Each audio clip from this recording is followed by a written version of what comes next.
Magnet చేసాం కదా, ఇందులో లెమన్ కూడా వేయాలి.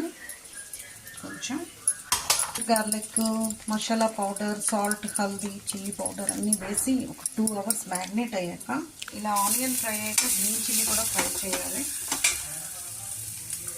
తర్వాత ప్యూరీ కూడా కొంచెం వేయాలి. కొంచెం ఆయిల్ వేసాను, అది కొంచెం ఫ్రై అయ్యాక జింజర్ గార్లిక్ కొంచెం వేయాలి. ఆల్రెడీ చికెన్లో ఉంది కాబట్టి ఎక్కువ వేయనవసరం లేదు.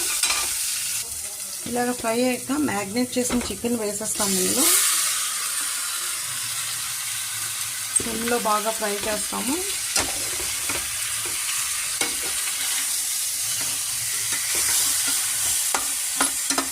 కొంచెం సాల్టు, మళ్ళీ కొంచెం పెప్పర్ పౌడరు, కొంచెం మసాలా పౌడరు,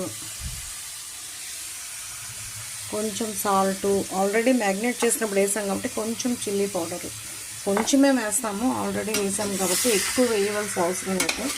పచ్చిపోయినంత వరకు సిమ్లో వేపాలి.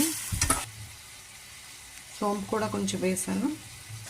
ఇలాగ ఫ్రై అయ్యాక కొంచెం వాటర్ వేయాలి, ఎక్కువగా వేయకూడదు.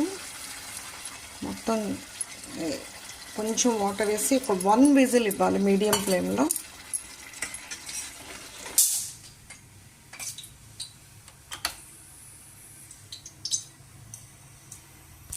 చికెన్ కర్రీ ఇన్ కుక్కర్ ఇలా వచ్చింది friends. Thank you for watching. You also try this at home. ఈరోజు కొరియాండర్ లేదు కాబట్టి నేను వేయలేదు ఇక్కడ.